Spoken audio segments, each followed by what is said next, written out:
Realmente es importante que en este momento hagamos un reconocimiento a estos 40 años, que reconozcamos por una vez en España que fue probablemente el mayor acierto histórico tras la Constitución del 78, fueron dos que marcarán la historia para muchísimo tiempo en España,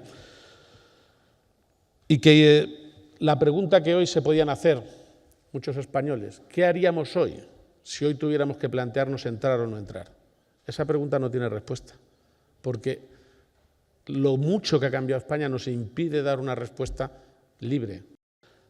Para España era entrar en una dinámica de paz y de solidez, de democracia, pero de democracia como se entiende en Europa. Hoy, lamentablemente, ya ni siquiera al otro lado del Atlántico la entienden así. Vertebrada, con instituciones. No se trata solo de votar, sino de hacer democracia permanentemente y todos los días, de manera representativa. Decía Monnet que nada se puede hacer sin las personas, pero nada pervive ni perdura sin las instituciones. De alguna manera llegamos a un consenso que a veces se siente amenazado y que ha sido muy sólido. Nos pusimos de acuerdo, o se pusieron, mejor dicho, de acuerdo, en crecer. Crecer no es un problema, al contrario, hay que crecer, pero para compartir. Y en ese debate hemos evolucionado y avanzado de una manera extraordinaria. Para España también fue un grandísimo salto de modernización que de una manera muy acelerada empezó sobre todo a partir del año 1982. Entrar en Europa. Era un cúmulo, como pocas veces en la historia de España se haya dado, de esperanza, de anhelo, casi de ansiedad. Y fíjense que además ni siquiera la Constitución del 78 recogía la simple palabra Europa, algo que sucedió con una ulterior reforma. Pero era un anhelo inherente. Paz, esa paz que hoy se ve amenazada con el ataque de Rusia, pero paz es lo que ha traído seguramente en el periodo más prolongado de paz del continente de toda su historia. Y era realmente la generación de odios y de conflictos lo que ha marcado generaciones y siglos enteros. Es difícil defender la paz cuando se disfruta durante tanto tiempo continuado, pero conviene recordarlo hoy que vuelven por Europa a acampar por sus respetos muchísimos síntomas de odio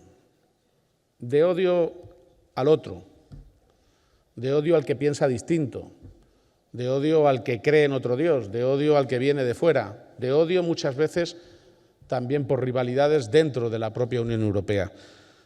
Es un gesto más de los muchos populismos que nos adornan y que nos presiden. Ese odio al otro me hace recordar unas palabras del Papa Francisco, que dijo que había que desterrar siempre el populismo, que había que combatirlo, porque el odio que genera y en el que se basa al otro no nos puede hacer olvidar que el otro eres tú. Si no lo eres hoy, lo puedes ser perfectamente mañana. En definitiva, hace 40 años, y acabo, creo que España no solo acertó en tomar un camino. Se puede ver así, se tomó un camino correcto y hay que seguir en él.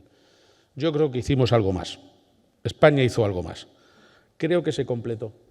Creo que se completó en su perfil, en su definición como país.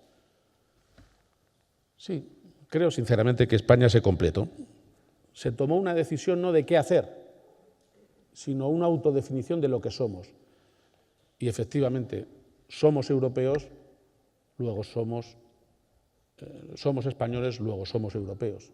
Pero sean como sean los tiempos, se tomó el camino correcto y nos definimos la inmensa mayoría como europeos convencidos.